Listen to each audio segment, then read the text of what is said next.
महिमा नीके प्रभु, घनता नीके प्रभु,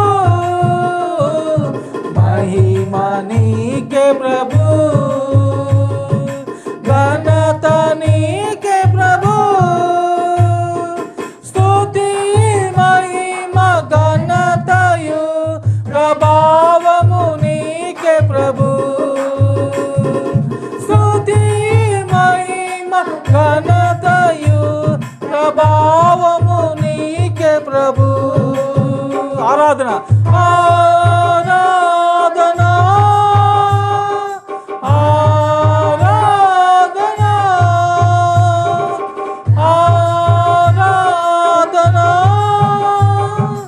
ఆరాధన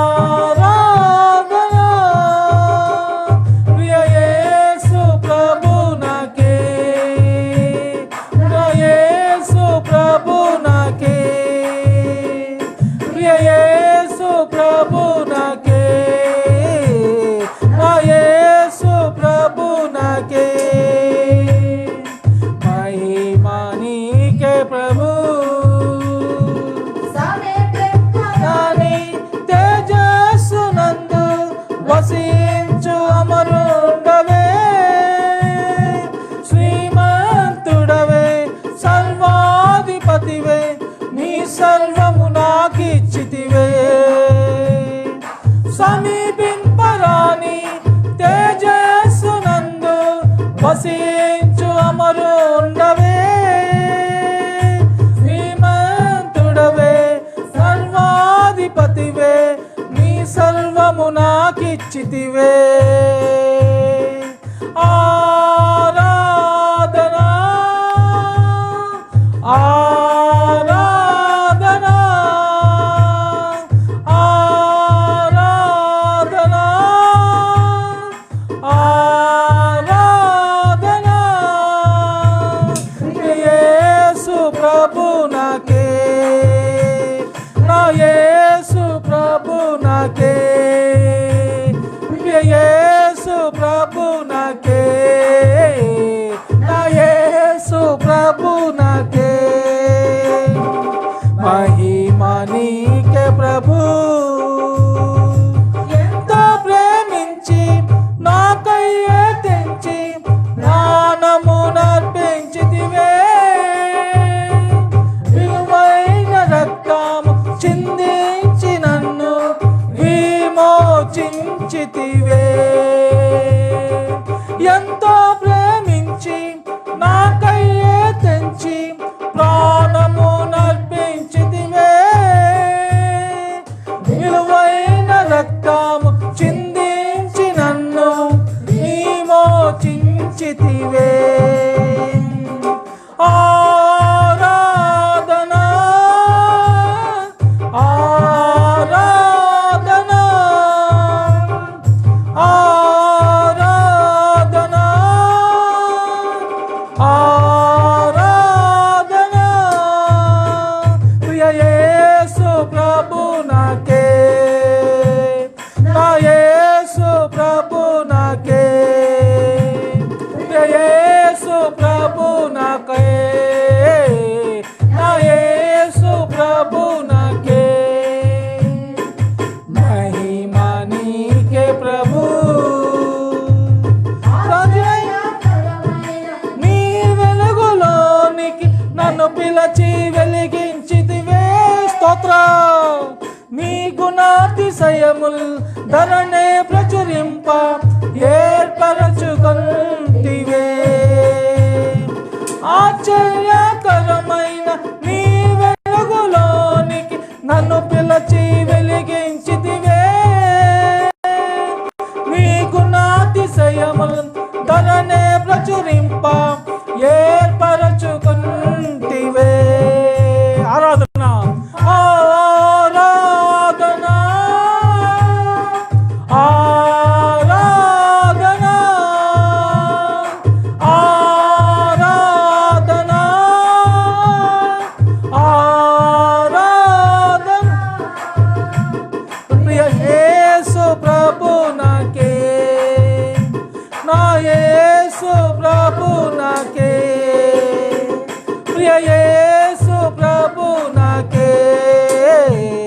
నా యేసు ప్రభునకే మహిమ నీకే ప్రభు. రాజులైన యాజక సమూహముగా ఏర్పరచబడిన వంశమై పరిశుద్ధ జనమై నీ సొత్తైన ప్రజగా నన్ను చేసితివే. ఆమేన్. రాజులైన యాజక సమూహముగా ఏర్పరచబడిన వంశమై పరిశుద్ధ జనమై నీ సొత్తైన ప్రజగా నన్ను చేసితివే. ఆరాధనా ఆరాధనా ఆరాధనా ఆరాధనా ప్రియ యేసు ప్రభునకే నా యేసు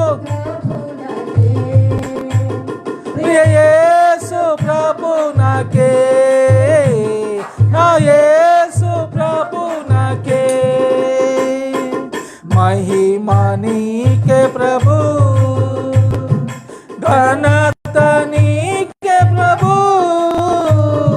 మహిమ నీకే ప్రభు,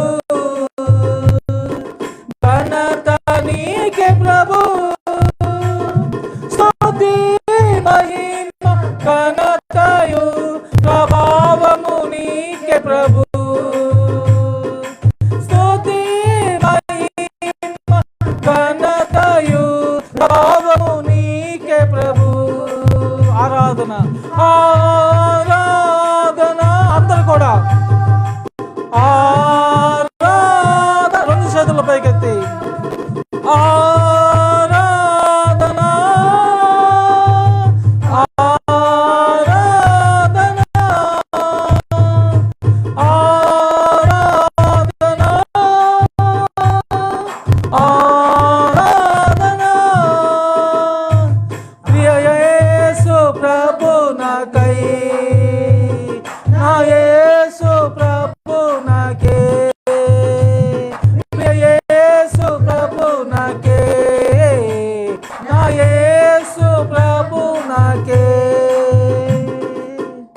హల్లెలూయా. దేవునికి స్తోత్రం కలుగునుగాక. అందరూ కూడా మరి కూర్చోనండి, అందరూ కూడా కూర్చోనండి.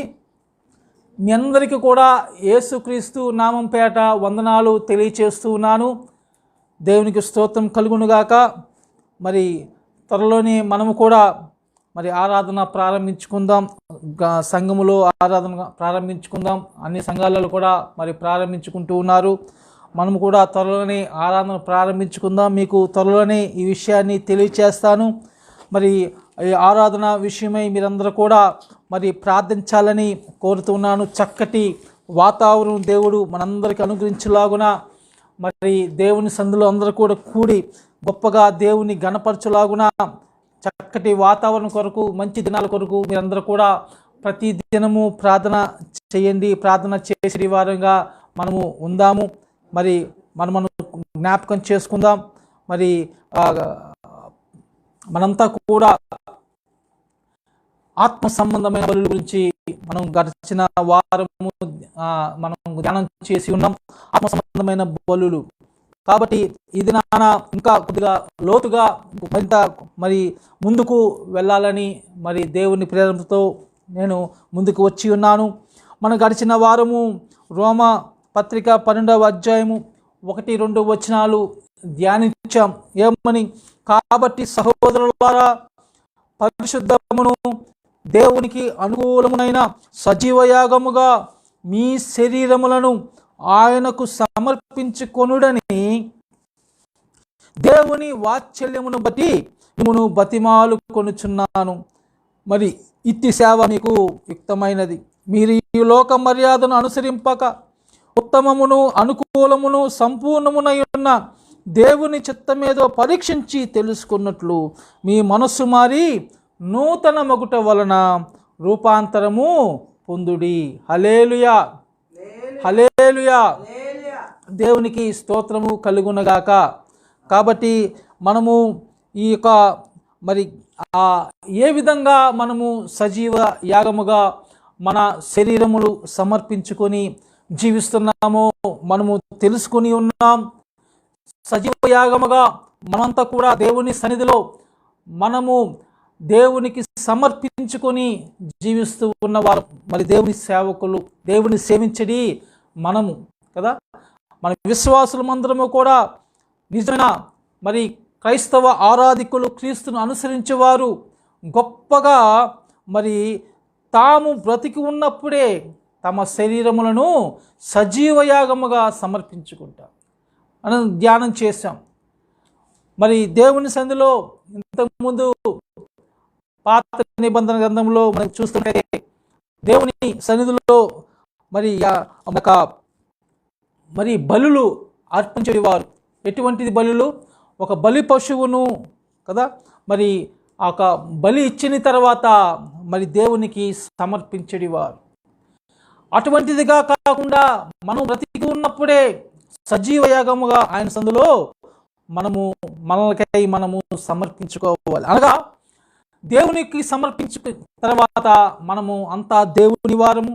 ఈ లోకంలో జీవిస్తున్నంత కాలము కూడా ఏ విధమైనటువంటి చెడును జరిగించకుండా, ఏ విధమైనటువంటి దుష్ప్రవర్తన కలిగి ఉండకుండా, ఏ విధముగా దేవుని ఆత్మను దుఃఖపరిచే వారముగా ఉండునట్లుగా మనము జీవితాలు జీవించే వారంగా ఉండాలని ధ్యానము చేసి ఉన్నాం. ఎందుకంటే మనము దేవుని వలన పుట్టిన వారం. రక్తము వలనైనను, శరీరేచ్ఛ వలనైనను, మానుషేచ్ఛ వలనైనను మనము పుట్టిన వారము కాదు. మనం దేవుని వలన పుట్టిన వారు. దేవుని వలన పుట్టిన వారు ఎలా ఉంటారు? మనం ధ్యానం చేస్తూ వస్తున్నాం. ఆత్మ సంబంధమైన బలులు అర్పించడి వారముగా ఉంటుంటారు దేవుని బిడ్డలు.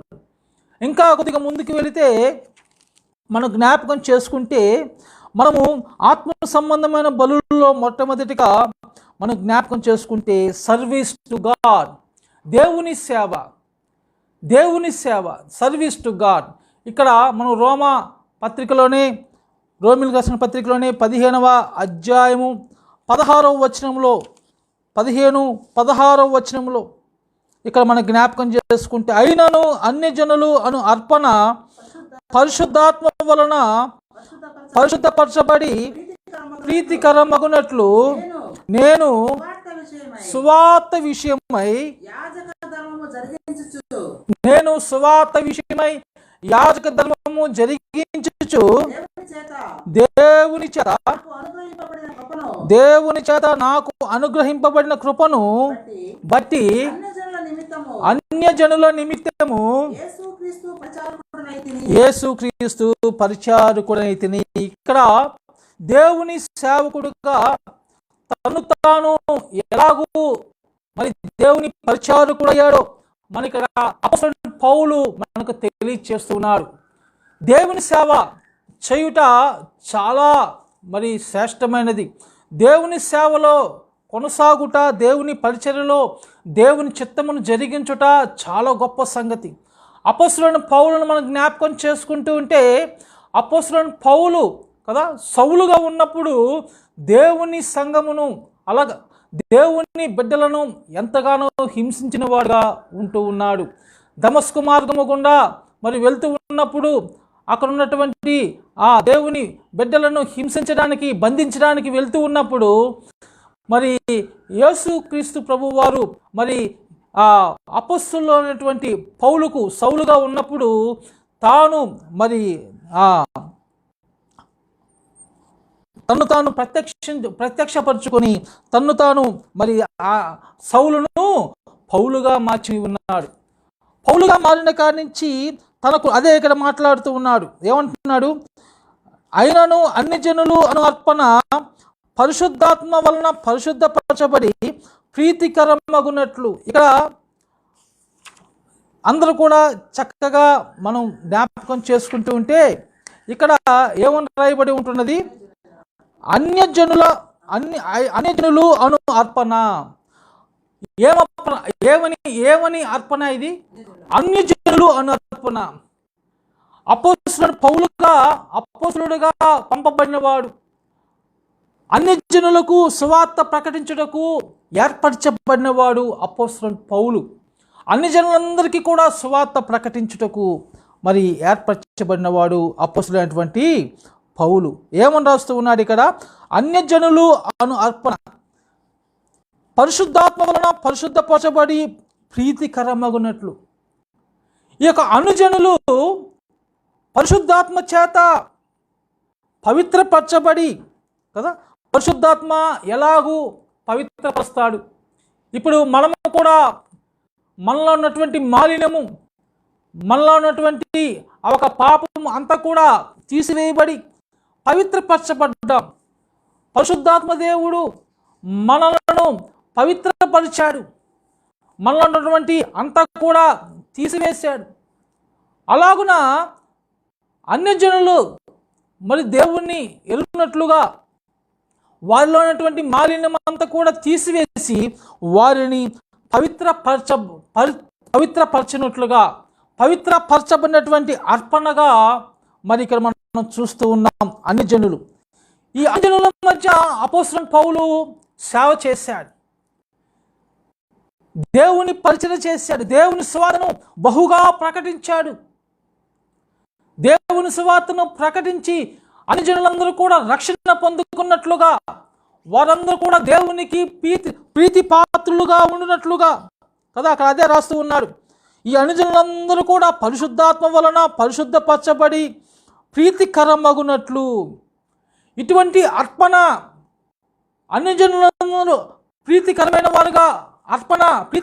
అర్పణగా దేవుని సన్నిధికి అప్పగించిన వాడు అపోస్తలుడైనటువంటి పౌలు. అటువంటిదిగా దేవుడు తన పరిచర్యలో అపోస్తలుడైన పౌలును ప్రత్యేకించుకున్నాడు. అన్ని జనుల మధ్య పరిచర్య జరిగించుటకు, దేవుని ఎరుగని వారి మధ్య పరిచర్య జరిగించుటకు అంతకన్నా అంటూ ఉన్నాడు, నేను సువార్త విషయమై యాజక ధర్మము జరిగించుచు. దేని విషయమై యాజక ధర్మము జరిగిస్తున్నాడు? సువార్త విషయమై యాజక ధర్మము జరిగించుచు దేవుని చేత నాకు అనుగ్రహింపబడిన కృపను బట్టి అన్యజనుల నిమిత్తము యేసుక్రీస్తు పరిచారకుడనైతిని. హల్లెలూయా! అన్యజనుల నిమిత్తము యేసుక్రీస్తు పరిచారకుడయ్యాడు. దేవుని కృపను బట్టి కదా, దేవుడు అనుగ్రహించే కృపను బట్టి సువార్త విషయమై దేవుని యొక్క మరి ఆ చిత్తము కదా, దేవుని యొక్క చిత్తం ఏంటి? అంతటా అందరూ మారు మనసు పొందాలి. మరి దేవుని యొక్క సంకల్పము తన ప్రియ కుమారుని యందు విశ్వసించిన వారు రక్షించబడుదురు. ఏంటి తన ప్రియ కుమారునందు మరి విశ్వసించిన వారు రక్షించబడుదురు? ఒక కార్యము, రక్షణ కార్యము జరిగినది. ఎవరికి వారుగా తమగా రక్షణ పొందుకోలేరు, కానీ ఎందరైతే తన ప్రియ కుమారుడు మరి చేసినటువంటి రక్షణ కార్యమునందు విశ్వసిస్తారో వారందరూ కూడా రక్షించబడుదురు. హల్లెలూయా! అటువంటిదిగా సువార్త విషయమే, సువార్త మంచి వార్త. ఏదైనా ఈ యొక్క ప్రపంచంలో ఒక సువార్త ఉందంటే, మంచి వార్త ఉందంటే అది ఒకటి, మన ఆత్మలను రక్షణ మార్గంలోనికి నడిపించుటకు మనకొక రక్షణ ప్రణాళిక సిద్ధపరిచి ఉన్నది. మనంతా కూడా నశించకుండా దేవుని సందులో గొప్పగా జీవించుటకు మన ముందు మరి యేసయ్య మనందరి కొరకు రక్షణ కార్యమును జరిగించి ఉన్నాడు. హల్లెలూయా! ఇటువంటి గొప్ప రక్షణను అందరూ కూడా పొందుకోవాలి. ఇటువంటి సువార్త ఎవ్వరు కూడా తెలియబడకుండా నశించిపోకుండా ఉన్నట్లుగా ఈ సువార్తను గొప్పగా మరి ప్రకటించిన వాడు, ఈ సువార్తను గొప్పగా ముందుకు తీసుకెళ్ళిన వాడు, దేవుని ప్రేమను గొప్పగా ప్రకటించిన వాడు మరి అపోస్తలుడైన పౌలు.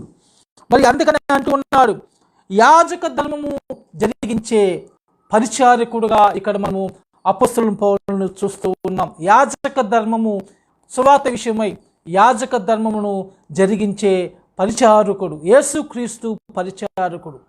దేవుని సేవ చేయడం అనేది గొప్ప భాగ్యం. దేవుని సేవ అవునా? మరి దేవుని సేవకులు మాత్రమేనా? మాకు లేదా అండి? మేము విశ్వాసము కదా, మేము చేయలేమా? మీరు అందరూ కూడా దేవుని పరిచర్యలో పాలిభాగస్తులే. ఒక సంఘ కాపురి మాత్రమే కాదు, ఒక సంఘ కాపురిలో పెద్దలు మాత్రమే కాదు, అందరూ కూడా దేవుని సంఘములో ఉన్న ప్రతి ఒక్కరు కూడా దేవుని సేవ చేసేటి వారే. అందుకనే మీకు వాక్యం చూపిస్తాను. మరి పేతురు రాసినటువంటి మొదటి పత్రిక 2వ అధ్యాయము 4-5 వచనాల్లో మనం జ్ఞాపకం చేసుకుంటూ ఉంటే, మనుషుల చేత విసర్జింపబడినను దేవుని దృష్టికి ఏర్పరచబడినది అమూల్యమును సజీవమునైన రాయగు ప్రభువునద్దుకు వచ్చిన వారై మనంతా ఎలా ఉన్నామంట? యేసుక్రీస్తు ద్వారా దేవునికి అనుకూలములకు మనంతా కూడా ఎలా ఉన్నాము? యేసుక్రీస్తు ద్వారా దేవునికి అనుకూలములకు ఆత్మ సంబంధమైన బలులు అర్పించుటకు. ఏమర్పించుటకు? ఏమర్పించుటకండి? ఏమర్పించుటకు? ఆత్మ సంబంధమైన బలులు అర్పించుటకు కదా. ఆత్మ సంబంధమైన బలులు అర్పించుటకు పరిశుద్ధ యాజకులుగా ఉండినట్లు మీరును సజీవమైన వల్లే నుండి ఆత్మ సంబంధమైన మందిరముగా కట్టబడుచు ఉన్నాం. మనంతా కూడా ఆత్మ సంబంధమైన మందిరముగా ఉన్నాము, కట్టబడుచు ఉన్నాము కదా. సజీవమైన రాళ్ళు మనము కూడా కదా. మనమేమి తక్కువ వరము కాదు, అందరూ కూడా దేవుని దృష్టిలో సమానులే. విశ్వాసులందరూ కూడా దేవుని ఆరాధించడి వారు, దేవుని సేవించడి వారు కదా. వారికి ఎటువంటి ఆటంకము లేదు. దేవుడు అందరినీ కూడా తన సన్నిధిలో నిలబెట్టి ప్రతి ఒక్కరి ద్వారా మహిమ పొందుకునే దేవుడు, ప్రతి ఒక్కరి ద్వారా దేవుడు గణపరచబడే దేవుడు. ఆయన సర్వ సృష్టికి కూడా మరి ప్రభువుగా ఉన్నాడు. ఆయన సర్వమును ఎరిగిన వాడు, ప్రతి ఒక్కరిని మరి ఆయన దృష్టించుచున్నవాడు. ప్రతి ఒక్కరి పరిస్థితుల మీద ఆయన ఆశీర్వదయ్యే దేవుడు. కాబట్టి మనం జ్ఞాపకం చేసుకుంటే అంటే మనం ఏం సంబంధం? ఆత్మ సంబంధమైన బలులు. అంతా కూడా ఆత్మ సంబంధమైన బలులు అర్పించేటి వారుగా ఉండాలి. దేవునికి అనుకూలమైన ఆత్మ సంబంధమైన బలులు. హల్లెలూయా. అంత మాత్రమే కాదు, పరిశుద్ధ యాజకులుగా ఉంది. ఇక్కడ మనం జ్ఞాపకం చేసుకుంటే 2 విషయాలు మనం చూస్తూ ఉన్నాం కదా. మనం 2 విషయాలు మనం చూస్తూ ఉన్నాం. ఆత్మ సంబంధమైన బలులు అర్పించుటకు మనమే ఎవరంటండి? మనమే యాజకులుగా ఉంటూ ఉన్నాం, పరిశుద్ధ యాజకులుగా. అనగా మనమంతా కూడా నిత్యము దేవునిని సేవించటి వారము, దేవుని ఆరాధించటి వారము. మన జీవితం ద్వారా మనము జీవించే విధానం ద్వారా దేవుణ్ణి ఆరాధించినప్పుడు అన్ని విషయాల ద్వారా దేవుడు మహిమ పొందుకుంటూ ఉన్నాడు. హల్లెలూయా. కాబట్టి మనం జ్ఞాపకం చేసుకుందాం. ఇక్కడ అపోస్తలుడు పౌలు గారు ఏం చేస్తూ ఉన్నాడు? అన్ని జనులను దేవునికి ప్రీతిపాత్రమైన అర్పణగా తెలియచేస్తూ ఉన్నాడు. అన్ని జనులు దేవుని సన్నిధిలో దేవునికి ప్రీతి పాత్రుల అవునట్లుగా వారందరికీ సువార్తను బోధించి వారందరినీ కూడా దేవుని వైపునకు తిప్పినవారు కదా. తన సువార్త యాత్రలో అనేక ప్రాంతాలు అపోస్తలుడైన పౌలు తాను తన ప్రాణములను కూడా లెక్క చేయకుండా కదా, తాను ఎంతో ఇబ్బందులు పడ్డప్పటికీ, ఎంతో మరి దెబ్బలు కూడా తిన్నప్పటికీ కూడా మరి సువార్త పరిచరణ ఎప్పుడు కూడా తను ఆపలేదండి. దేనికి కూడా భయపడలేదు కదా. ప్రతి విషయంలో దేవుని సువార్తను గొప్పగా ముందుకు తీసుకెళ్ళిన వాడుగా మనం చూస్తూ ఉన్నాం. అన్ని జనుల నిమిత్తము నేను ఏం చేస్తున్నాడు? యేసుక్రీస్తు పరిచారకుడును అని ఇక్కడ మనకు తెలియచేస్తూ ఉన్నాడు ప్రియులారా. కాబట్టి మనం జ్ఞాపకం చేస్తూ ఉంటే ఈ విషయాల్లో పైన 13వ అధ్యాయంలో కూడా మనం పరిశుద్ధాత్మ దేవుని ఒక శక్తి గురించి మనం తెలుసుకుంటూ ఉన్నాం కదా. కాగా మీరు పరిశుద్ధాత్మ శక్తి పొంది విస్తారముగా నిరీక్షణ గలవాడగుటకు నిరీక్షణకర్తయగు దేవుడు విశ్వాసము ద్వారా సమస్తానందముతోను సమాధానముతోను మిమ్మును నింపునుగాక. హల్లెలూయా. నిరీక్షణకర్తయగు దేవుడు, గాడ్ ఆఫ్ హోప్. ఇక్కడ బ్లెస్సింగ్ ఇస్తూ ఉన్నాడు. అపోస్తలుడైనటువంటి పౌలు రోమపత్రిక రాస్తూ ఇక్కడ ఒక బ్లెస్సింగ్ ఇస్తూ ఉన్నాడు. మీరు పరిశుద్ధాత్మ శక్తి పొంది విస్తారముగా నిరీక్షణ గలవారొకటకు నిరీక్షణకర్తయగు దేవుడు విశ్వాసము ద్వారా కదా త్రూ ఫెయిత్ సమస్త ఆనందముతోనూ సమాధానముతోనూ మిమ్మును నింపునుగాక. నిజమేనా? ఇప్పుడు ఈ దినాల్లో దేవుని బిడ్డలు మరి సమాధానముతోనూ ఆనందముతోనూ ఉంటూ ఉన్నారా? దేవుని బిడ్డలుగా చెప్పుకుంటూ ఉన్నప్పుడు మరి నిజంగానే మనంతా కూడా గొప్ప ఆనందము సంతోషము కదా, గొప్పగా ఆయన బిడ్డలముగా మనకు ఊరండి నిరీక్షణ కర్తయగు దేవుడు. మన దేవుడు ఎవరు? నిరీక్షణ కర్తయగు దేవుడు. విస్తారముగా నిరీక్షణ గలవరముడుకు పరిశుద్ధాత్మ శక్తిని పొంది హోలీ స్పిరిట్ మనలో గొప్పగా తన శక్తి కార్యమును జరిగిస్తూ మనలో గొప్ప నిరీక్షణ కలిగి ఉండినట్లుగా మనలో మరి మనకున్నటువంటి విశ్వాసమును బట్టి మనము మన దేవుడైనటువంటి నిరీక్షణకర్తయగు దేవుడు గాడ్ ఆఫ్ హోప్ మనకు ఏమిస్తున్నాడు? బ్లెస్సింగు సమాధానముతోనూ సమస్త ఆనందముతోనూ సమాధానంతో మిమ్మును నింపు. ఇటువంటి గొప్ప ఆశీర్వాదాన్ని ఇస్తూ ఉన్నాడు మన దేవుడు. నిజంగా మరి నిరీక్షణకర్తయగు దేవుడు, మన దేవుడు సమాధానకర్తైన దేవుడు, మన దేవుడు ఆదరణకర్తైన దేవుడు, మన దేవుడు ఓదార్పు కర్తైన దేవుడు కదా. ఓదార్పు ఆదరణకు కర్తైన దేవుడిని పై వచనాల్లో మనం చూస్తూ ఉంటాం. ఓదార్పుకును ఆదరణకును కర్తైన దేవుడు పై వచనాల్లో అదే రోమపత్రిక 15వ అధ్యాయము 6వ వచనంలో 2వ భాగంలో ఉంటూ ఉన్నది. ఓర్పునకును ఆదరణ కర్తయగు దేవుడు మీకు అనుగ్రహించునుగాక. ఇటువంటిదిగా మన జీవితంలో గొప్పగా ముందుకు వెళ్ళినట్లుగా మనంతా కూడా మరి పరిశుద్ధాత్మ శక్తిని మనం కలిగి ఉండాలి. పరిశుద్ధాత్మ నడిపింపులో పరిశుద్ధాత్మ మరి మనకు నడిపిస్తున్నటువంటి విధానములో మనము వెళ్తూ ఉన్నప్పుడు మన నిరీక్షణ గొప్పదిగా ఉంటుంది.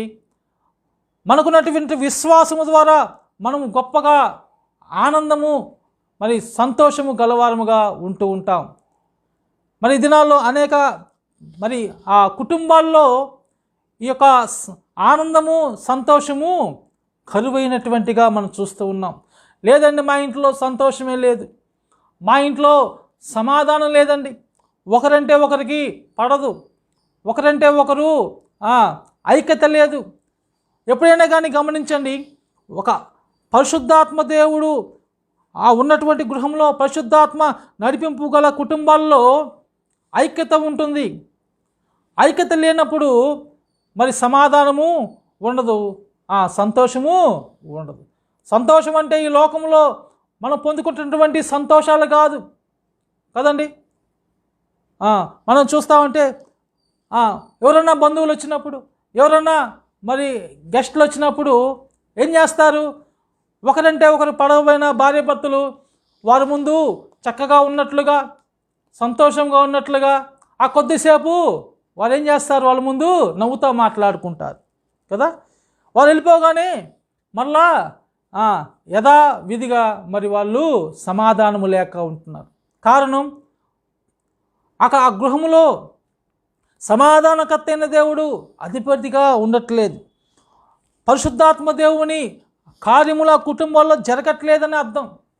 మనము ఆత్మ సంబంధమైన బలులు అర్పించకుండా కదా, మన జీవితములు దేవునికి సమర్పించకుండా ఉండనప్పుడు కదా మన గృహాల్లో మరి ఆత్మ సంబంధమైనటువంటి కార్యములు దేవుని పరిశుద్ధాత్మ మరి మన జీవితంలో చేసే కార్యములు ఎలా ఉంటవి? దేవుని ఆత్మ కార్యములు ఉండవు, కానీ ఎవరు ఉంటారు? అపవాది యొక్క కార్యములు జరిగించబడుతూ ఉంటవి.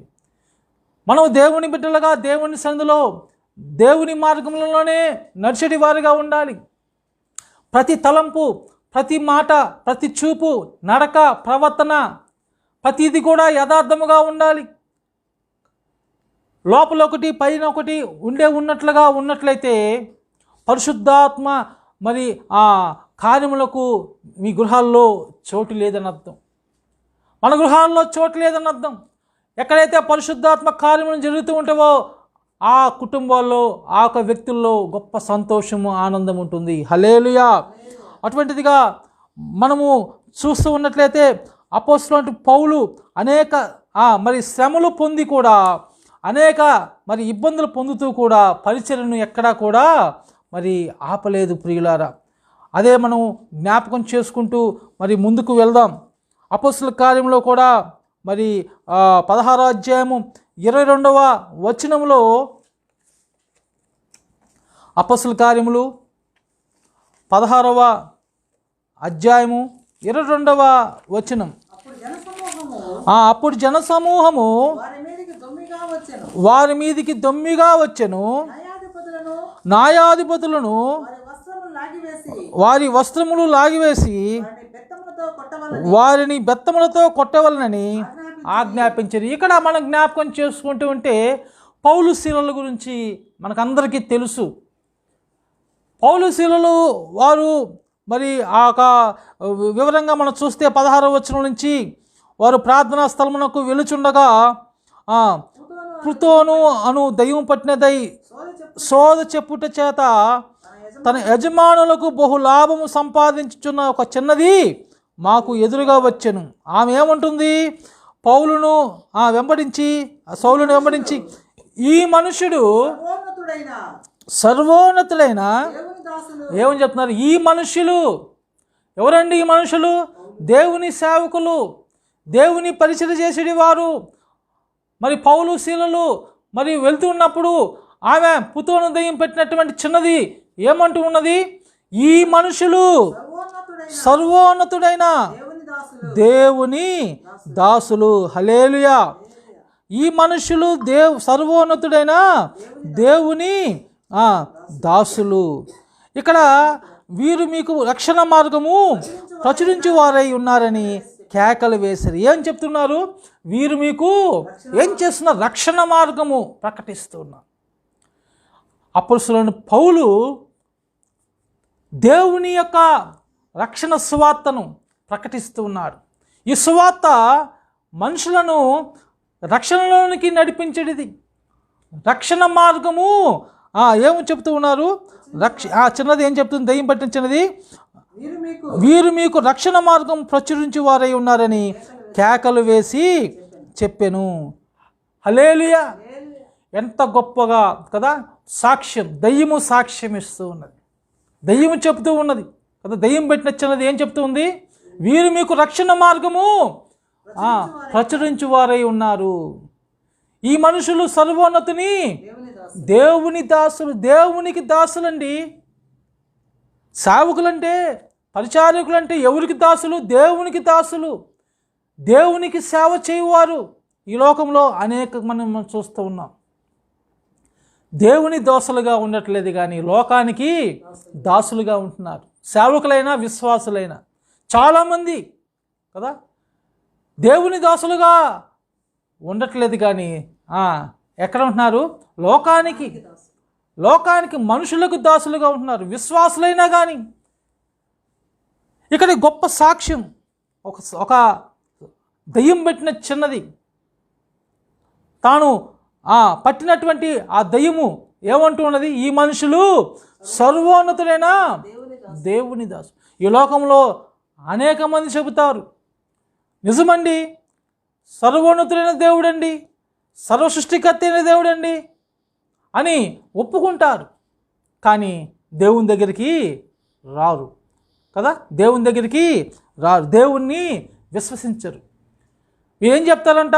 దేవుని సేవకులు రక్షణ మార్గమును ప్రచురించేదారు. అవును, రక్షణ మార్గాన్ని ప్రచురిస్తూ ఉన్నవారము. దేవుని సేవకులు రక్షణ మార్గాన్ని ప్రచురిస్తూ ఉన్నవారు. విశ్వాసులు దేవుని మార్గములో గొప్పగా సాక్షులుగా జీవిస్తూ ఉన్నవారు. ఇరువురు కూడా గొప్పగా దేవుని సేవించడి వారు, దేవుని సేవలో ముందుకు వెళ్తూ ఉన్నవారు. ఇక్కడ మా చిన్నది అటగా అదే పదిగా అనేక దినములు చేస్తూ ఉన్నప్పుడు అపొస్తలుడైనటువంటి పౌలు ఏమంటూ ఉంటారు, వ్యాకులపడి దాని వైపు తిరిగి నీవు ఈమెని వదిలిపోమని యేసుక్రీస్తు నామమున ఆజ్ఞాపిస్తున్నాను చెప్పగానే దయ్యము వెంటనే విడిచిపెట్టి వెళ్ళిపోయింది కదా. అక్కడ ఆ యజమానులు కదా మనకు జ్ఞాపకం చేసుకుంటే వాళ్ళకి లాభసాధకం పోయినని పౌలు శీలను బట్టి ఏం చేస్తూ ఉన్నారు, ఈడ్చుకొని పోయారు. సోది చెప్తూ ఉంటుంది చిన్నది. సోది చెప్తూ ఉన్నప్పుడు వారి యజమానులకు డబ్బులు బాగా వస్తున్నవి. ఇప్పుడు ఆ దయ్యం వదిలిపెట్టి వెళ్ళిపోయినది. కానీ ఆ యజమానులు లాభసాధన పోగొట్టుకున్నటువంటి వారు ఇప్పుడు ఏం చేస్తున్నారు, పౌలు శీలను పట్టుకొని గ్రామపు చావుల్లోని తీసుకొచ్చి అధికారుల ఎదుకు ఈడ్చుకొని పోయినప్పుడు అక్కడ ఏం చేస్తున్నారు, న్యాయాధిపతులు ఎదుకు తీసుకొచ్చినప్పుడు ఈ మనుషులు యూదులై ఉండి రోమీయులమైన మనము అంగీకరించుటకైనను చేయుటకైనను కూడని ఆచారమును ప్రచురించుచు మన పట్టణమును గలిబిలి చేయుచున్నారని చెప్పిరి. అప్పుడు జనసమూహము వారి మీదికి దమ్మిగా వచ్చెను. న్యాయాధిపతులు వారి వస్త్రములు లాగివేసి వారిని బెత్తములతో కొట్టవలనని ఆజ్ఞాపించారు. చూసారా, అపొస్తలుడైన పౌలు ఎన్నో శ్రమలు పొందాడు, ఎంతో అవమానాలు పొందాడు, ఎన్నో దెబ్బలు తిన్నారు కదా, వస్త్రహీనత కూడా కదా. ఈ విధంగా వస్త్రాలు కూడా తీసివేసి వారిని ఏం చేశారు, వారిని బెత్తములతో కొట్టవలని. అందుకని వాళ్ళు ఏం చేస్తున్నారు, చాలా దెబ్బలు కొట్టారు. అపొస్తలుడైన పౌలుని ఎన్నో దెబ్బలు కొట్టారు కదా. పౌలు శీలను వారిని చెరసాల వేసి భద్రముగా కనిపెట్టాలని చెరసాల నాయకునికి ఆజ్ఞాపించారు. కానీ ఇక్కడ మనం చూస్తుంటే నిజంగా చెరసాలను వేసిన తర్వాత మరి ఎవరైనా కానీ దిగులు పడతారు, ఎవరైనా కానీ దుఃఖపడతారు, ఎవరైనా కానీ బాధపడతారు.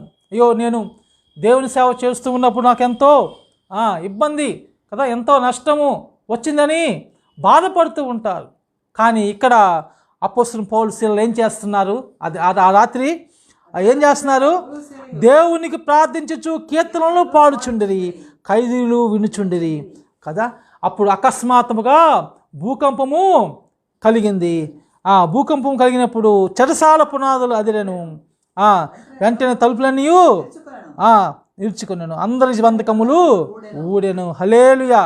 అప్పుడు చెరసాల నాయకుడు భయపడిపోయి తాను ఆత్మహత్య చేసుకుంటామని ప్రయత్నించినప్పుడు అప్పుడు ఏమంటాడు అపొస్తలుడైన పౌలు, నీవు ఏ హాని చేసుకొనవద్దు, మేమందరము ఇక్కడే ఉన్నాము అని బిగ్గరగా చెప్పాను. కాబట్టి అప్పుడు వాళ్ళని తీసుకొని వెళ్ళి అయ్యలారా రక్షణ పొందుటకు నేనేమి చేయవలనని అన్నప్పుడు అందుకు వారు అంటారు, ప్రభు అయిన యేసునందు విశ్వాసం ఉంచుము, అప్పుడు నీవు నీ ఇంటి వారును రక్షణ పొందుదరని చెప్పి అతనికి అతని ఇంటి వారి అందరికీ దేవుని వాక్యము బోధించరి. హల్లెలూయా.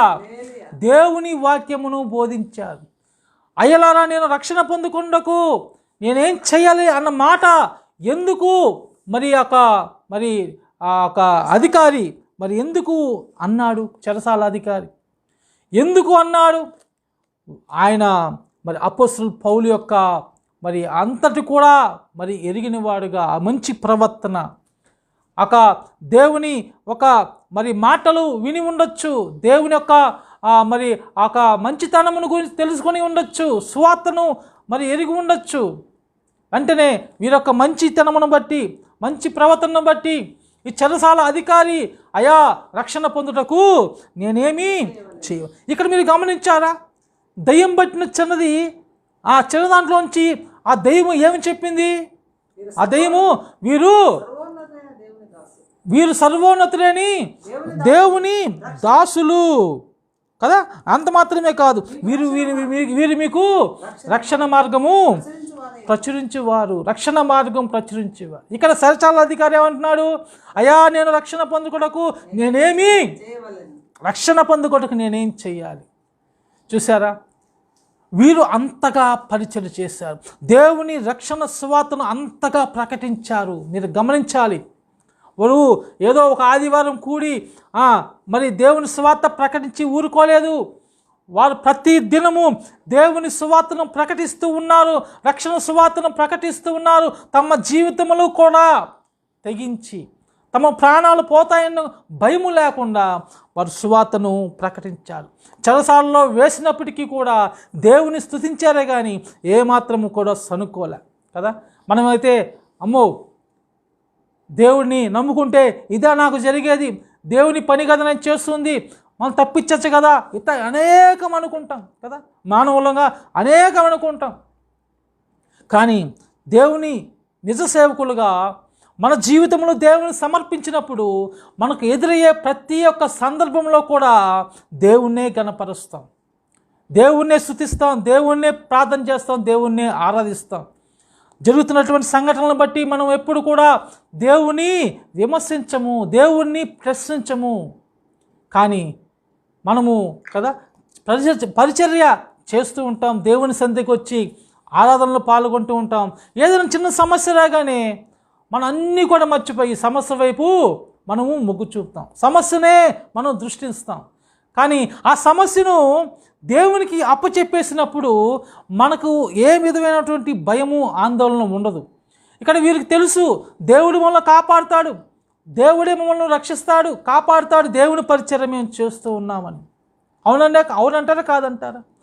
ఇప్పుడు మనం కూడా దేవుని పిలుపు మేరకు వచ్చి ఉన్నాం, దేవుని సేవ చేస్తూ ఉన్నాం, దేవుని మనము సేవిస్తూ ఉన్నాం, దేవుని మనము ఆరాధిస్తూ ఉన్నాం, దేవుని సేవకులుగా ఉన్నాం, ఆయన ఎల్లప్పుడూ కూడా మనం కీర్తిస్తూ ఉన్నాం, ఆయన సాక్షులుగా మనం జీవిస్తూ ఉన్నాం. ఏ విధమైనటువంటి చెడు మనం కలిగి ఉండకుండా, దుష్ప్రవర్తన మనం కలిగి ఉండకుండా అటన్నిటిని కూడా మనం తీసివేసుకున్నాం. అటువంటి జీవితాలుగా ఉన్నటువంటి మనము మరి చింతలు మరి బాధలన్నీ కూడా మన మీద వేసుకుంటే మనలో ఉన్నటువంటి విశ్వాసము నిజమైన విశ్వాసమేనా? దేవుడి మీద నిజంగా మనకు నమ్మకం ఉందా? దేవుడు రక్షిస్తాడని నమ్మకం ఉన్నప్పుడు ఎదురయ్యే ప్రతి సమస్యను దేవుడికి మనం అప్పగించేస్తాం. దేవుడికి అప్పగించేసినప్పుడు దేవుడు అన్నీ కూడా చూసుకుంటాం. అందుకని అంటున్నాడు, అయ్యా నేను రక్షణ పొందుటకు నేనేం చెయ్యాలి అని ఈ యొక్క చెరసాల అధికారి అన్నప్పుడు ఇక్కడ ఏమంటూ ఉన్నాడు, ప్రభు అయిన యేసునందు విశ్వాసం ఉంచుము, అప్పుడు నీవును నీ ఇంటి వారును రక్షణ పొందుదురని చెప్పి మరి విశ్వసించాలి. ప్రభు అయిన యేసునందు విశ్వసించాలి. అందుకని అతనికి ఏం చెప్పారు? వాక్యము బోధించారు. హల్లెలూయా! వాక్యము బోధించాలి. అయ్యా నేను పాస్టర్ని కాదండి, మా పాస్టర్ బోధిస్తాడండి, మేము కేవలం వెళ్ళి కదా అటెండెన్స్ వేసుకొని వస్తామనంటే మీరు మరి సర్దిపుచ్చుకుంటే కుదరదు. మనంతా కూడా పరిశుద్ధ యాజకులము, మనంతా కూడా దేవుని సేవకులము, దేవుని సేవించడి వారము, మనము పాటల ద్వారా, స్తుతుల ద్వారా, ఆరాధన ద్వారా దేవుని గణపరచడి వారము, మన జీవితం ద్వారా దేవుని మహిమపరచడి వారము. మనకు చేతనైనంత వరకు, మనకు అందుబాటులో ఉన్నంత వరకు మనము దేవుని సేవ ఎలా చేయగలము? కేవలము చర్చికి వెళ్ళి వాక్యం వెళ్ళి ఇంటికి వచ్చేయడమేనా? కాదు. ఆత్మ సంబంధమైన బలులుగా మన శరీరమును దేవునికి సమర్పించుకొనుట కేవలము చెడుతనమును విడిచిపెట్టడం మాత్రమే కాదు, కేవలము మరి దుష్ప్రవర్తనను విడిచిపెట్టేయడం మాత్రమే కాదు, మన శరీరంలో ప్రతి ఒక్క అవయము దేవుని ఆరాధించినట్టుగా ఉండాలి, దేవుని సేవించినట్లుగా ఉండదు కదా. మన కన్నుల ద్వారా, మన యొక్క మరి పెదవుల ద్వారా, మన చేతుల ద్వారా, కాళ్ళ ద్వారా, ప్రతి ఒక్క అవయవం ద్వారా దేవుని మనము గణపరచవచ్చు. మీరు గమనించండి, ఒక దగ్గర మీరు కూర్చొని ఆలోచించండి. దేవుడు మనకిచ్చినటువంటి ప్రతి ఒక్క అవయవం ద్వారా మనం దేవుణ్ణి ఆరాధించవచ్చు, దేవుణ్ణి సేవించవచ్చు. దేవునికి ప్రీతిపాత్రమైన మరి వారముగా మనము గొప్పగా ఉండినట్లుగా ఉండేదే ఆత్మ సంబంధమైన బలులు కదా. మన వాక్యం బోధించాలా కదా. ఇప్పుడు ఎవరన్నా మనకు ఎదురైనప్పుడు వాక్యము ప్రకటించాలి, మనం వాక్యము తెలియచేయాలి, రక్షణ మార్గము తెలియచేయాలి, దేవుడు మన జీవితంలో చేసినటువంటి ప్రతి మేలును ఇతరులతో పంచుకోవాలి. అది నిజమైనటువంటి సేవ. మనం సాక్షులుగా ఇతరులకు తెలియచేయాలి. నువ్వు చెప్పనంత వరకు వారికి ఏం తెలుస్తూ ఉంది? దేవుని గురించి చెప్పాలి. నువ్వు చెప్పనంత వరకు ఏం తెలుస్తూ ఉంది? బైబిల్ గ్రంథంలో, పరిశుద్ధ గ్రంథంలో దేవుడు ఏమేమి మరి మనకు అనుగ్రహించాడు అవన్నీ కూడా మనం తెలియచేయాలి. దేవుని సన్నిధికి ఇతరులను మనం తోడుకొని రావాలి కదా. వాక్యం తెలియని వారికి వాక్యం తెలియనట్లుగా దేవుని మార్గమును, రక్షణ మార్గమును తెలియచేయాలి.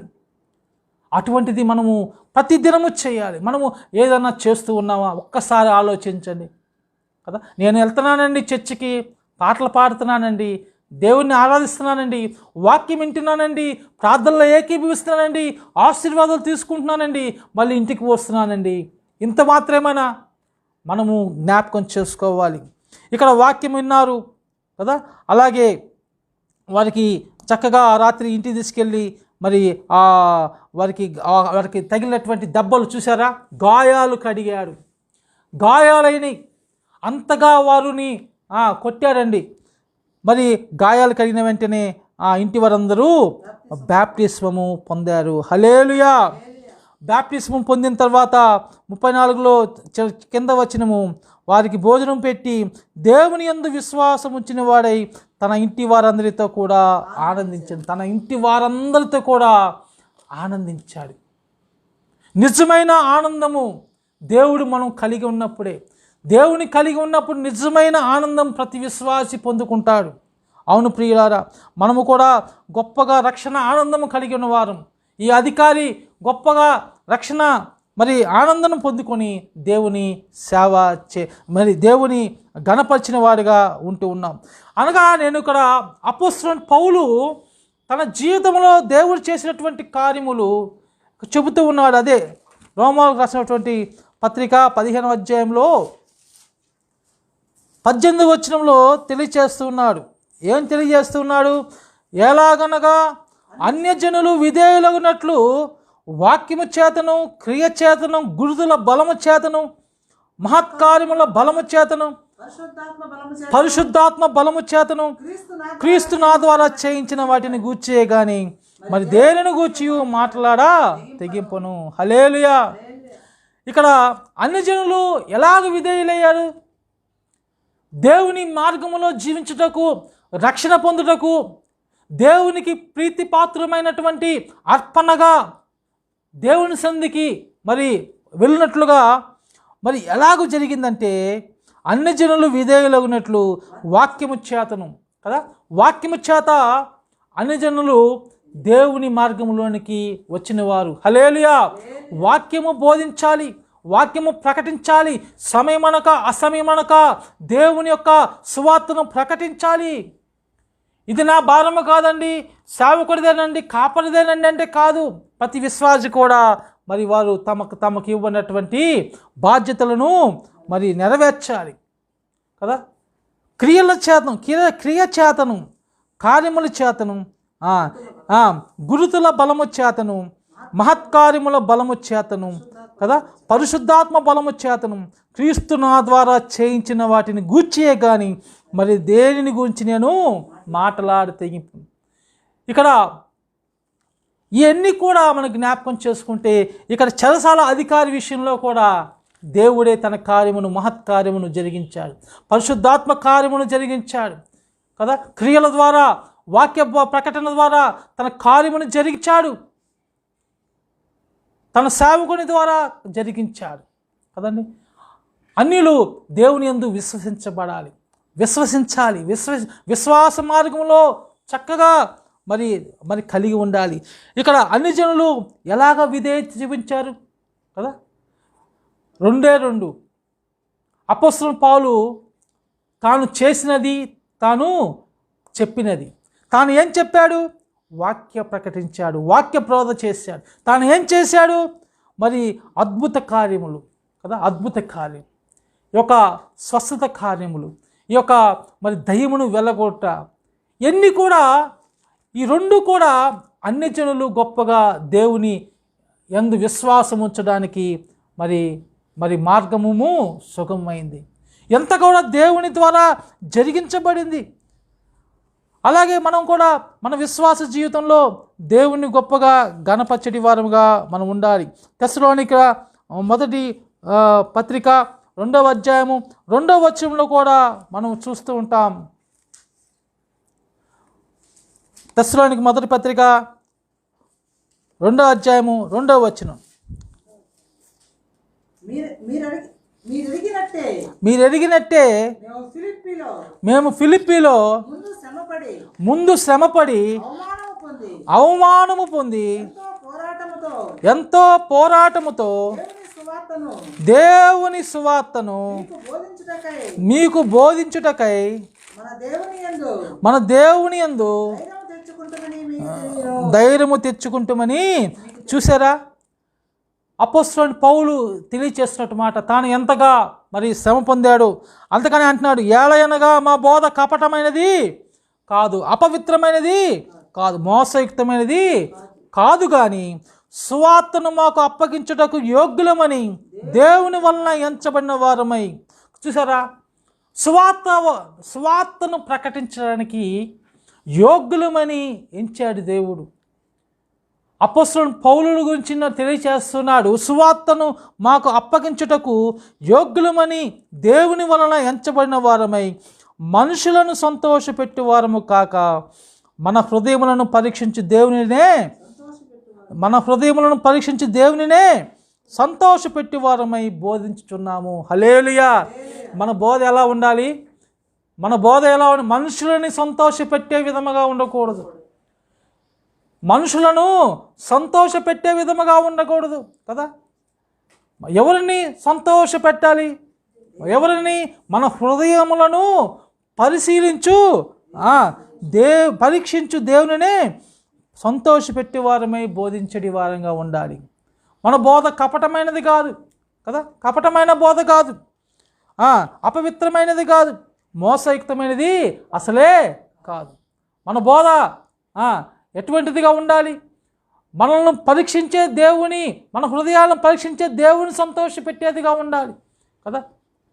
చాలామంది అయ్యో పాస్టర్ గారు మా గురించే చెప్పారండి, మమ్మల్ని చూస్తా చెప్పాడండి కదా, ఈ విధంగా అనుకుంటూ ఉంటారు కదా, ఈ విధంగా అనుకుంటూ ఉంటారు.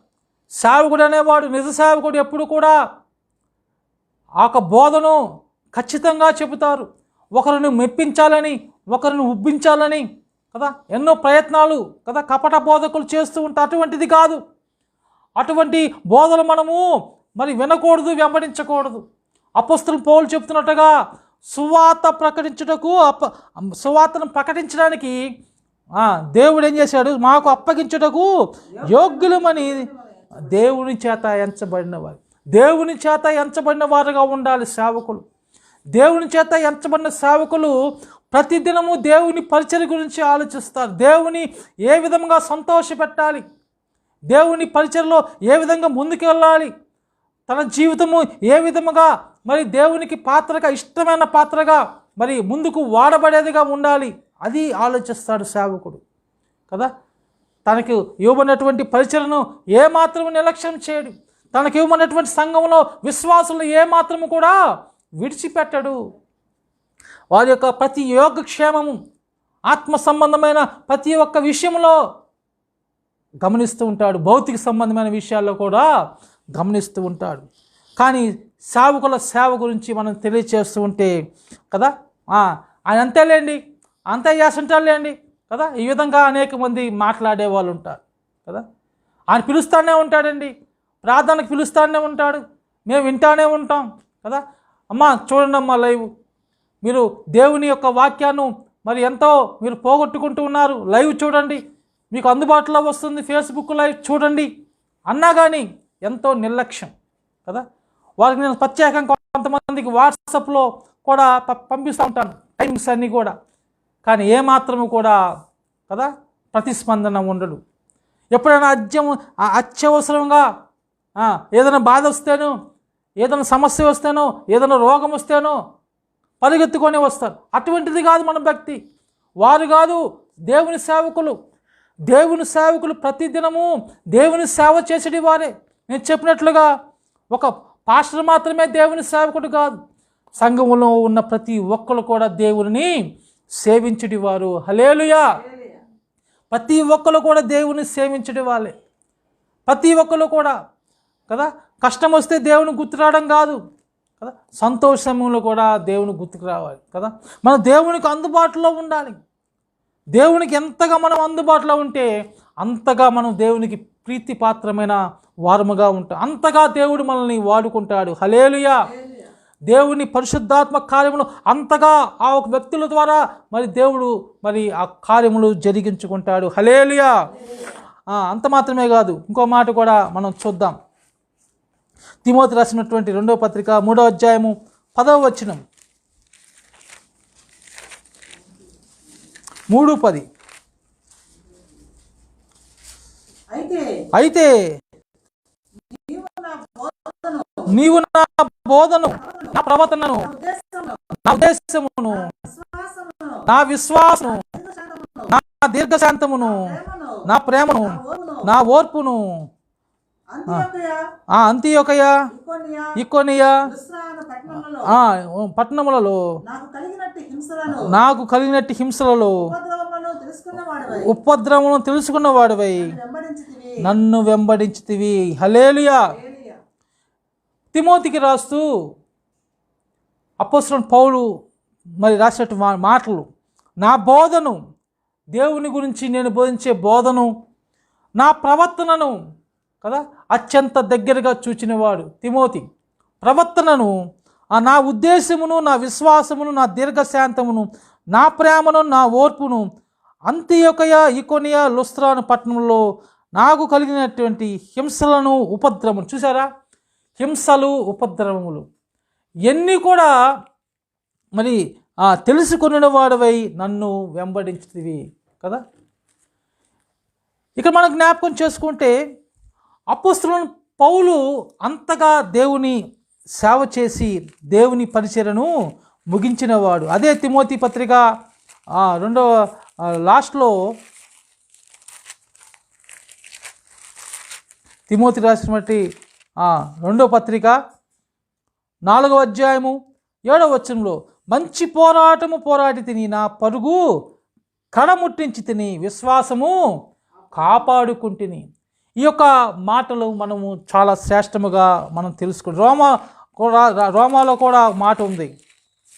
రోమిలకు రాసినటువంటి పత్రిక 14వ అధ్యాయము 8వ వచనం, మనం బ్రతికినను ప్రభు కోసమే బ్రతుకుచున్నాము, చనిపోయినను ప్రభు కోసమే చనిపోవచ్చున్నాము. కాబట్టి మనము బ్రతికినను చనిపోయినను ప్రభు వారమై ఉన్నాము. హల్లెలూయా కదా. మనము చనిపోయినా బ్రతికి ఉన్నా ఎవరు వారము? ప్రభు వారం. కాబట్టి మనం ఏ విధంగా జీవించాలి? ప్రభు కోసమే జీవించాలి కదా. ప్రభు కోసమే జీవించాలి. ఇక్కడ ఏముంది? మనము బ్రతికినను. రోమిలకు రాసినటువంటి పత్రిక 14వ అధ్యాయము 8వ వచనం చదవండి ఒకసారి. మనము బ్రతికినను ప్రభువు కోసమే బ్రతుకుచున్నాము, చనిపోయినను ప్రభువు కోసమే చనిపోవచ్చున్నాము. హల్లెలూయా. మనం బ్రతికి ఉన్నా చనిపోయినా ఎవరి కోసమో? ప్రభు కోసమే కదా. ప్రభు కోసమే, ఇంకెవరి కోసమే కాదు కదా. ఈ లోకము మనలో ఉంటే లోకం కోసం జీవిస్తాం. మనలో ఉన్నది ఎవరు? దేవుడు. మన దేవుడు మనలో ఉన్నప్పుడు మనం ఎవరి కోసం జీవిస్తూ ఉన్నాము? ప్రభు కోసమే జీవిస్తాం, దేవుని కోసం జీవిస్తాం. అదే ఇక్కడ రాసి ఉంది. మనం బ్రతికి ఉన్నా ప్రభు కోసమే బ్రతుకుచున్నాము, చనిపోయినను ప్రభు కోసమే చనిపోవచ్చును. కాబట్టి మనం బ్రతికినను చనిపోయినను ప్రభు వారమై దేవుణ్ణి గొప్పగా మహిమపరచడి వారంగా ఉండాలి. అందుకని కదా, బ్రతికితే క్రీస్తే, చావైతే లాభం. బ్రతికితే క్రీస్తే, చావైతే లాభమే. ఈ స్టేట్మెంట్స్ మనం ఇవ్వగలమా? ఈ యొక్క మాటలు మనం పలుకగలమా? అయ్యా, నేను బ్రతికితే క్రీస్తు కోసం బ్రతుకుతా, బ్రతికి ఉంటే క్రీస్తు కోసం బ్రతుకుతా, చావైతే లాభము కదా. ఎవరైనా చెప్పగలరా మాట? చావైతే లాభము అని ఎవరైనా చెప్పగలరా? చావు ఎందుకు లాభము? బ్రతికినంత కాలము కదా క్రీస్తు కోసమే బ్రతుకుతున్నాం. బ్రతికితే క్రీస్తే, చావైతే లాభం. ఎటువంటి లాభము? మనకున్నటువంటి విశ్వాసము, నిరీక్షణ ఏంటి? పరలోక రాజ్యం. పరలోకములో మనము పొందబోయే మహిమ, గొప్ప లాభము. అది ఆ స్టేట్మెంట్ మనం ఇవ్వగలమా? మనం అటువంటిదిగా మన యొక్క జీవితములు దేవునికి సమర్పించుకున్నామా కదా? ప్రతి పని అనుకోవడానికి లేదు. దేవుని సేవకులు ప్రతి విషయంలో దేవుని యొక్క విషయాల్లో గొప్పగా మరి ముందు దేవుణ్ణి మనము గణపరచడి వారంగా ఉండాలి. ఆటంకాలన్నీ కూడా కదా దేవుడే తీసివేస్తాడు. దేవుడే మనలో కార్యసాధకం చేస్తున్నాడు. క్రియాశక్తిని మనకు అనుగ్రహించేవాడు దేవుడే. అవునంటారా కాదంటారా? ఫిలిప్పీలో ఉంటుంది చూడండి. ఫిలిప్పీ ప్రతి ఒక్క విశ్వాసి కూడా నేను చిన్నవాడిని పెద్దవాడిని ఒక తారతమ్యాలు వద్దు, అందరూ కూడా దేవుని దృష్టిలో సమానులే, ప్రతి ఒక్కరు కూడా సజీవయాగముగా తమ శరీరములు సమర్పించుకోవాలి. అటువంటిదిగా మనం ఉన్నామా? ఫిలిప్పీ 1వ అధ్యాయము 3వ వచనం, మొదటి దినము నుండి ఇది వరకు సువార్త విషయములో మీరు నాకు పాలువారవై ఉండుట చూచి మీలో సత్క్రియ నారంభించిన వాడు యేసుక్రీస్తు దినము వరకు దానిని కొనసాగించునని రూఢిగా నమ్ముచున్నాను. హల్లెలూయా, హల్లెలూయా. మొదటి దినము నుండి ఇది వరకు సువార్త విషయంలో మీరు నాతో కదా 2 విషయాలు ఇక్కడ జ్ఞాపకం చేసుకోవాలి. సువార్త విషయంలో పౌలుకు పాలువారై ఉన్నారు, పౌలుకు సహకరించేవారే ఉన్నారు. రెండవదిగా మనం చూస్తూ ఉంటే వాళ్ళలో ఈ సత్క్రియ ప్రారంభించింది ఎవరు? వాళ్ళలో ఈ సత్క్రియ ప్రారంభించింది ఎవరు? దేవుడు యేసుక్రీస్తు మళ్ళీ రానైన దినము వరకు దానిని కొనసాగిస్తాడు. రూఢిగా నమ్ముచు ఉన్నాను అంటున్నాడు. చూసారా? ఇక్కడ మన సంఘములో ప్రధానమైనటువంటి పరిచర్య విభాగంలో దేవుని సేవకు సహకరించాలి. దేవుని సేవకుడుకు పరిచారకుడిగా సహకారం అందించే వారిగా ఉండాలి. ఇది గొప్ప ధన్యత. ఇది ఒక సత్క్రియగా చెబుతూ ఉన్నారు. ఈ యొక్క మరి కార్యము ప్రారంభించింది దేవుడే. విశ్వాసుల్లో దేవుడే ఒక కార్యాన్ని ప్రారంభించి యేసుక్రీస్తు 2వ రాకడలో వరకు కూడా దానిని కొనసాగిస్తాడని రూఢిగా నమ్ముచూ ఉన్నానంటున్నాడు. ఈ దినాల్లో మేము దేవుని సేవిస్తున్నామని చెబుతున్న వారు ఎంతమంది దేవుని సేవకు సహకారులుగా ఉంటున్నాం కదా? ఎంతవరకు ఉంటున్నాం? దేవుని పరిచర్య ఎంతవరకు ఉంటున్నాం కదా? పాస్టరే చూసుకుంటాడులే, పాస్టర్ అమ్మే చేసుకుంటాదులే కదా. ఎవరికి ఇవ్వబడిన తలాంతులు వారు సంఘములో మరి ఉపయోగించుకోవాలి. ఎవరికి ఇవ్వబడినటువంటి బాధ్యతలు సంఘములో నెరవేర్చాలి కదా. చాపలేసేవాళ్ళు, చిమ్మేవాళ్ళు కదా, కుర్చీలేసేవాళ్ళు, దేవుని సేవకుడికి ఎంతమంది సహకరిస్తూ ఉన్నారు, దేవుని పనుల్లో ఎంతమంది ముందుకు వచ్చి చేస్తూ ఉన్నారు. ఇది ఒక సత్క్రియగా మనం చూస్తూ ఉన్నాం. నిజమే, ఇది ఒక సత్క్రియ. ఈ సత్క్రియను మనం కలిగి ఉన్నామా? నిజముగా దేవుని సేవకులు తమ్మును తాము సజీవంగా సమర్పించుకున్నవారు దేవుని పరిచర్యలో ఏది కూడా పోగొట్టుకోరు, ఏది కూడా తృణీకరించరు. ప్రతిది కూడా ముందుకు వచ్చి తమ చేయి వేసేటి వారుగా ఉంటారు, పని చేసేటి వారుగా ఉంటారు. మొట్టమొదటిది. రెండవది, ఈ సత్క్రియ ప్రారంభించిన వాడు దేవుడు. యేసయ్య 2వ రాకడ వరకు కూడా దాన్ని కొనసాగించునని రూఢిగా నమ్ముచునని ఫిలిప్పీలకు రాస్తూ అపోస్తలుడైన పౌలు తెలియచేస్తున్నాడు. అదే మనం జ్ఞాపకం చేసుకుంటే ఇంకా కొద్దిగా ముందుకు వెళదాం. అదే 2వ పత్రిక, ఫిలిప్పీలు రాసిన 2వ పత్రిక, ఫిలిప్పీలు రాసిన పత్రిక 2వ అధ్యాయము 13వ వచనంలో నుంచి కూడా 13, 14 మనం చూద్దాం. ఎందుకనగా మీరు ఇచ్చేయించుకొనుటకు కార్యసిద్ధి కలుగ చేసుకొనుటకును తన దయా సంకల్పము నెరవేరుటకై మీలో కార్యసిద్ధి కలుగు చేయవాడు దేవుడే. మనలో కార్యసిద్ధి కలుగు చేసేది ఎవరు? దేవుడే. కార్యసిద్ధి కలుగు చేసేది దేవుడే. మీరు మూర్ఖమైన వక్రజనం మధ్య నిరుపరాధులను, నిష్కలంకులను, అనింద్యులనైనా దేవుని కుమారులగునట్లు సనుగులను సంశయములను మాని సమస్త కార్యములను చేయుడి. ఎలాగుండాలంటే మనము చాలా నువ్వు మూర్ఖమైన వక్రజనము మధ్య నిరపరాధులను నిష్కలంకులను అనందులైన దేవుని కుమారులగునట్లు సనుగులను సమస్త కార్యములను చేయుడి. హల్లెలూయా. ఏం మానాలి? ఏమండి ఇక్కడ మనం తెలియచేసుకున్నాడు కదా. ఏం మానాలి? మూర్ఖమైన వక్రజనము మధ్య నిరపరాధులుగా నిష్కలంకులుగా అనిందులుగా ఉంటూ సనుగులు సంశయములు మానాలి. సనుగులు సంశయములు ఈ మాని సమస్త కార్యములు చేయాలి. సమస్త కార్యములు చేయాలి. దేవునికి మహిమ కలుగునట్లుగా మనము జీవించాలి. దేవుని సువార్తను ముందుకు తీసుకెళ్ళినట్లుగా, దేవుని కుమారులుగా కదా, దేవుని పరిచర్యలో, దేవుని సేవలో, దేవుని సువార్త విషయంలో సాక్షులుగా ఈ లోకముందు ఈ మూర్ఖమైన వక్రజనము మధ్య మనం ఏ విధంగా జీవించాలి, మనము ఏ విధంగా దేవుని మహిమపరచాలి, చాలా ప్రాముఖ్యమైన భాగం. అట్టి జనము మధ్య ఎవరు? మూర్ఖమైన వక్రజనము మధ్య మనం ఎట్లుండాలి? జీవవాక్యమును చేతపట్టుకొని. ఏమండి? జీవవాక్యమును చేతపట్టుకోవాలి. జీవవాక్యమును చేతపట్టుకొని లోకమందు జ్యోతుల వలె కనబడుచు ఉన్నారు. లోకమందు మనం ఎలా ఉన్నామంట? ఏమండి గొప్ప సంగతి చూసారా? లోకమందు జ్యోతుల వలె కనబడుచు ఉన్నాం. జీవవాక్యమును చేతపట్టుకొని కదా. జీవవాక్యమును చేతపట్టుకుని అంటే వాక్యాలు చేతపట్టుకొని తిరగడం కాదు కదా.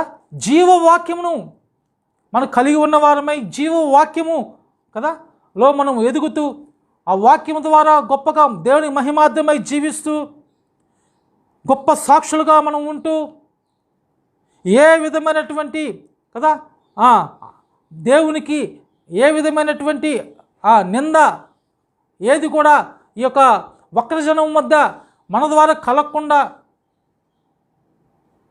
ఏమండి జ్యోతుల వలె కనబడుచున్నారంటే దేవుని యొక్క మరి గొప్పగా మరి ఒక సాక్షులుగా, అరే వీరు దేవుని బిడ్డలరా, వీరు దేవుని సంబంధించిన వారురా, వీరు జీవిస్తే ఇట్లా జీవిస్తారా, ఇట్లా వంటిది ఇట్లాగా ఉంటారా అని గొప్పగా ఉండేటి వారముగా ఉండాలి. జ్యోతులు వెలుగు నింపుతారు.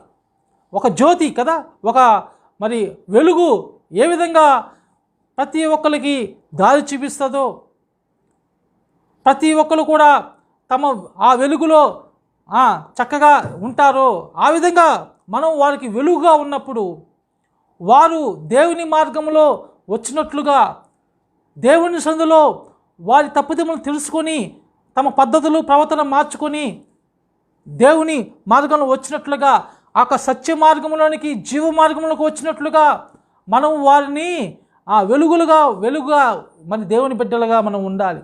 అంతేగాని ఆటంకం కలిగించే వాళ్ళగా ఉండకూడదు. వారికి దేవుని మార్గం నుంచి తొలగిపోయేటట్టుగా మన జీవితముల ద్వారా దేవుణ్ణి వాళ్ళు మరి దేవుణ్ణి నింద మోపేవారుగా వారు ఉన్నట్లు, అవమానించేవారుగా వారు ఉన్నట్లుగా మనం ఉండకూడదు. మన జీవితములు ఎప్పుడు దేవునికి మహిమ కలగాలి. మన జీవితం ద్వారా ఎప్పుడు కూడా దేవుడు మహిమ పొందాలి. దేవుడు గొప్పగా మన జీవితం ద్వారా మరి స్తుతిని పొందాలి కదా. స్తుతి సింహాసనాసీనుడు మన దేవుడు, స్తుతి సింహాసనాసీనుడు. ఆయన మరి సన్నిధిలో మనము ఎట్లా ఉండాలని తెలియజేస్తూ ఉన్నారు. మూర్ఖమైన వక్రజనం మధ్య నిరపరాధులను నిష్కలంకులను అనింజులైన దేవుని కుమారులుగా ఉండాలి. హల్లెలూయా. దేవుని కుమారులుగా ఎలా ఉంటాం? మరలా దేవుని ఆత్మచేత ఎందరు నడిపించబడదురు వారు దేవుని కుమారులు అనబడుదురు. హల్లెలూయా, హల్లెలూయా. అందుకనే అక్కడ మనం గలతీ 5:22లో ఒక మాట ఉంది కదా, ఆత్మఫలములు ఏంటది? ఆత్మఫలములు ప్రేమ, సంతోషము, సమాధానము, దీర్ఘశాంతము, దయాళుత్వము, మంచితనము, విశ్వాసము, సాత్వికము, ఆశా నిగ్రహము. ఈ యొక్క 9 ఆత్మఫలము కలిగి ఉండాలి. అంత మాత్రమే కాదు, ఇట్టి వాటికి విరోధమైన నియమమేది కదా లేదు. 24వ వచనంలో మనం జ్ఞాపకం చేసుకుంటే క్రీస్తు సంబంధులు క్రీస్తు యేసు సంబంధులు శరీరమును దాని ఇచ్చలతోనూ దురాశలతోనూ సిలువ వేసి ఉన్నారు. ఎట్లా ఉన్నారండి క్రీస్తు యేసు సంబంధులు? మనమంతా క్రీస్తు యేసు సంబంధులము కదా. మనంతా కూడా ఎవరు అండి?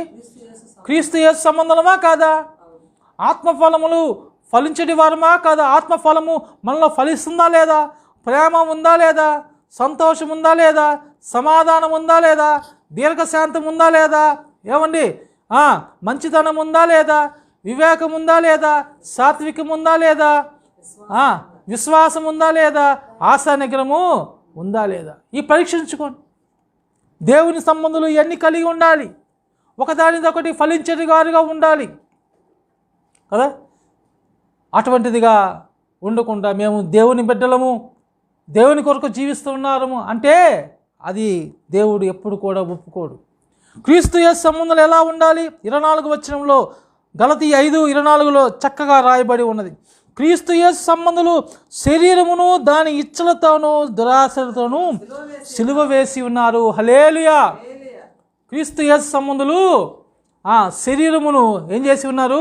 దాని ఇచ్చలు, శరీరం యొక్క ఇచ్చలు, శరీరం యొక్క దురాశలతోనూ సిలువ వేసి ఉన్నారు. శరీరానికి ఇచ్చలు ఉంటాయి, దురాశలు ఉంటాయి. అవి మనం సిలువ వేసేయాలి. అవి మనం సిలువ వేయనంత వరకు కూడా లోకం మనలోనే ఉంటుంది. ఇంకా లోకం ఎంతగా ఉంటే అంతగా మనము లోకముతో స్నేహం చేస్తాం. లోకంతో ఎంతగా స్నేహం చేస్తే మనం దేవునికి అంతగా దూరంగా ఉంటాం. ఆత్మ సంబంధమైన బలులకు ఇంక అర్థమే లేదు. ఆత్మ సంబంధమైన బలులు అని చెప్పుకోవడానికే లేదు. వాక్యమేమో బాగా చెప్పుకుంటాం కదా. మీ శరీరములు సమర్పించి, మనము మన శరీరములు సజీవ యాగముగా ఎలా సమర్పించగలము? మనం సిలువ వేసేయాలంతే. సిలువ వేయకుండా నేను సిలువ వేసానంటే కుదరదు. అటువంటి జీవితాలు ఏం తెలుసా? ఇతరుల ముందు భక్తిని కనపరిచేది మాత్రమే ఉంటుంది. నేను సిలువ వేశానండి, నేను సిలువ వేశాను, నా ఇచ్చలు కదా, దురాశలు సిలువ వేశాను అని చెప్పుకుంటూ ఉన్నట్లయితే ఇతరుల ముందు మనం భక్తిని కనపరిచేవారుగా ఉంటాం, కానీ భక్తిని చేయము. భక్తిలో ఏమాత్రము శక్తి ఉండదు, అది పడిపోయేదిగా ఉంటుంది. వేషధారణ కదా, వేషధారణ జీవితం. అందుకని కింద ఒక మాట ఉంది కదా, మనము ఆత్మను అనుసరించి జీవించే వారమైతే మా ఆత్మను అనుసరించి క్రమముగా నడుచుకుందాము. హల్లెలూయా. ఒకరినొకరు వివాదము రేపకయు, ఒకరి ఎందొకరము అసూయ పడకయు, వృధాగా అతిశయము పడకయు ఉందము. హల్లెలూయా. ఇక్కడ చాలా ప్రాముఖ్యమైన మాట ముగించేసుకుందాం. ఈ మాట ప్రతి క్రైస్తవుడు జాగ్రత్తగా చదవాలి. క్రైస్తవునిలో ఉండకూడనిది కలహము, క్రైస్తవుడిలో ఉండకూడనిది అసూయ, క్రైస్తవుడిలో ఉండకూడనిది అహంకారము. ఈ మూడు గురించి ఇక్కడ రాస్తూ ఉన్నాడు. క్రైస్తవులు కలిగి ఉండకూడనిది పరిశుద్ధాత్మకు అసహ్యమైనది, ఆత్మకు అసహ్యమైన కార్యములు ఇవి. అందుకని ఇక్కడ రాస్తూ ఉన్నాడు, మనము ఆత్మను అనుసరించి జీవించిన వారమైతే మా ఆత్మను అనుసరించి క్రమముగా నడుచుకుందాము. ఒకవేళ మనము ఆత్మను కలిగి ఉన్నామా? ఆత్మను అనుసరించి క్రమముగా నడుచుకుందాం. 3 విషయాలు తెలియజేస్తున్నాడు 26వ వచనంలో. ఒకరినొకరము వివాదము రేపకయు, వివాదం అంటే కలహము కదా, గొడవలు. ఒకరినొకరు గొడవ పడకయు, కలహము సంఘములో అటువంటిది ఉండకుండా. రెండవది ఒకరిందొకరము అసూయ పడకయు కదా. అసూయ చాలా ప్రమాదమైనది, అసూయ చాలా భయంకరమైనది. ఒకరి బాగుకు చూడలేక ఉన్నవాడు ఏం చెప్పవచ్చు మనము? అసూయ పడుతున్నాడు. అసూయ ఉన్నవాడు ఒకరి మేలును కోరుకోడు. ఒకడు బాగుపడుతూ ఉంటే ఊరుకోలేడు, ఓర్చుకోలేడు.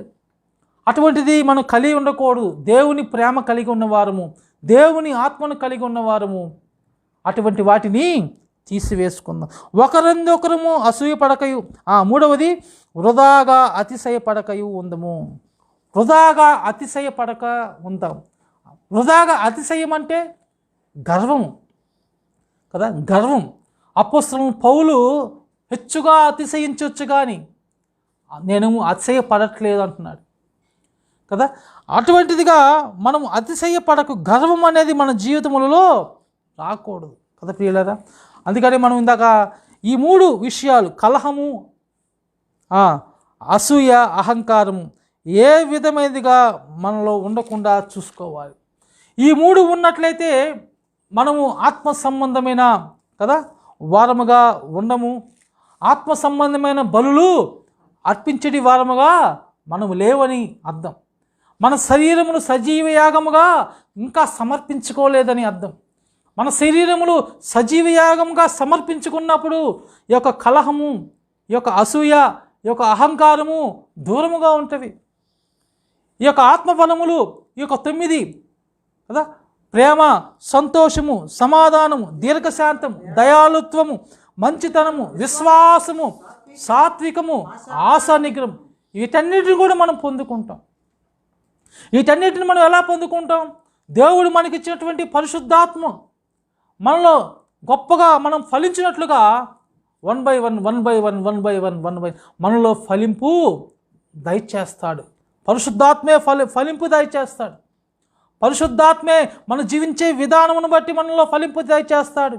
పరిశుద్ధాత్మే మనము పరిశుద్ధాత్మకు లోబడినంత ఎక్కువగా పరిశుద్ధాత్మ మనలో ఎన్ని కూడా మనకు అనుగ్రహిస్తాడు కదా.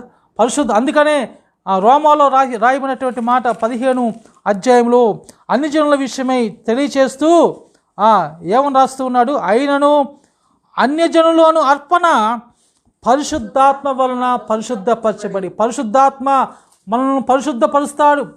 పరిశుద్ధాత్మ మనల్ని శక్తితో నింపుతాడు. ఈ లోకమందు జయ వీరులుగా మనం జీవించినట్లుగా దేవుని కృపలో మనం గొప్పగా దేవుని మహిమపరిచినట్లుగా పరిశుద్ధాత్మ వలననే మనము గొప్పగా ముందుకు వెల్లడి వారంగా ఉంటూ ఉన్నాం. హల్లెలూయా. పరిశుద్ధాత్మ గొప్ప కార్యములు చేస్తాం. అందుకనే ఇక్కడ మనము ఈ మాటలు మనం చూస్తూ ఉన్నాం. 17వ వచనంలో కూడా, కాగా క్రీస్తు యేసును బట్టి దేవుని విషయముల సంగతులలో నాకు అతిశయ కారణము కలదన్నది. ఇక్కడ దేవుని విషయాల్లో మనం అతిశయపడాలి. ఇందాక అతిశయపడద్దు అని చెప్పిన మాట అది లోక సంబంధమైన విషయములు, కానీ ఇక్కడ మన దేవుని సంబంధమైన విషయాల్లో మనం గొప్పగా అతిశయము పొందేది వారంగా ఉండాలి ప్రియులారా. కాబట్టి మనకు అనుగ్రహించేది దేవుడే, మనకు జయము అనుగ్రహించేది దేవుడే, మనలో కార్యశక్తి మరి జరిగించేది కూడా దేవుడే. మన దేవుడిని అడిగినప్పుడు గొప్పగా దేవుడే మనకి శక్తితో నింపునుగాక. హల్లెలూయా. మన జీవితము జయ జీవితము గల జీవితం. ఏ విధముగా కూడా నువ్వు అపజయుడువు కాదు. నిన్ను నువ్వు అపజయుడుగా నువ్వు ఎప్పుడు కూడా ఎంచుకోబాక.